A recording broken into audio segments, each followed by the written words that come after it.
27 फरवरी 2025। वर्ष का 7वां सामान्य सप्ताह, गुरुवार। पहला पाठ, प्रवक्ता ग्रंथ 5:1-8। अपनी धन संपत्ति पर भरोसा मत रखो और यह मत कहो, मुझे किसी बात की कमी नहीं।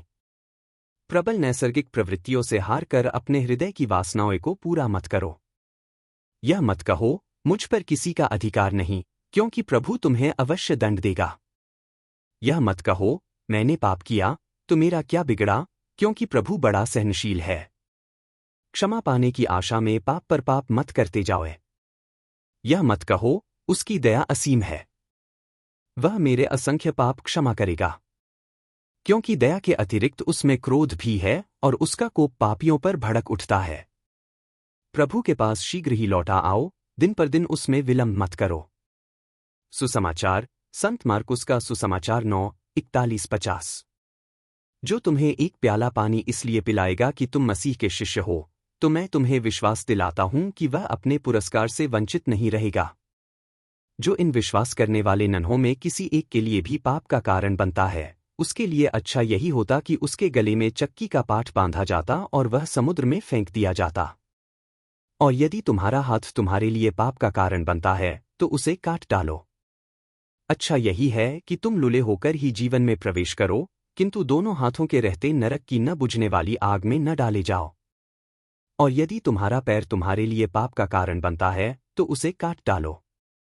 अच्छा यही है कि तुम लंगड़े होकर ही जीवन में प्रवेश करो, किंतु दोनों पैरों के रहते नरक में न डाले जाओ।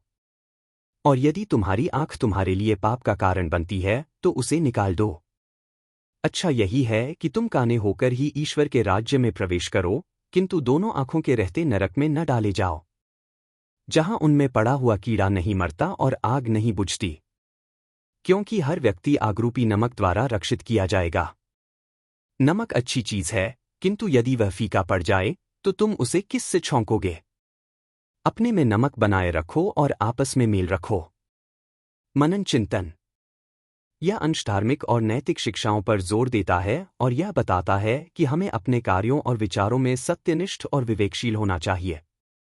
धन संपत्ति पर भरोसा न रखें, भौतिक संपत्ति अस्थायी होती है और इस पर निर्भर नहीं होना चाहिए। प्राकृतिक प्रवृत्तियों को नियंत्रित करें, अपने नैतिक मूल्यों को प्राथमिकता दें और वासनाओं से हार मत मानें।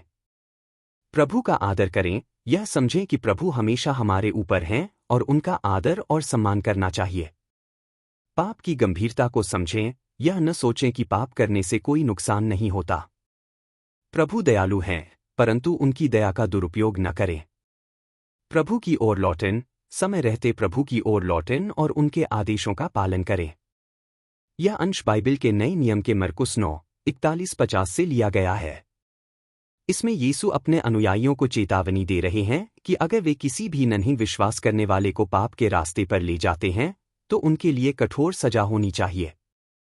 वह यह भी सिखाते हैं कि अगर हमारे शरीर का कोई अंग हमें पाप में ले जाता है, तो उसे काट कर अलग कर देना चाहिए, क्योंकि पाप से बचना हमारे लिए सबसे महत्वपूर्ण है, भले ही इसके लिए हमें अपने शरीर के किसी अंग का त्याग करना पड़े। आखिर में यीशु नमक के महत्व पर भी जोर देते हैं, जो कि शुद्धता और जीवन में स्थिरता का प्रतीक है।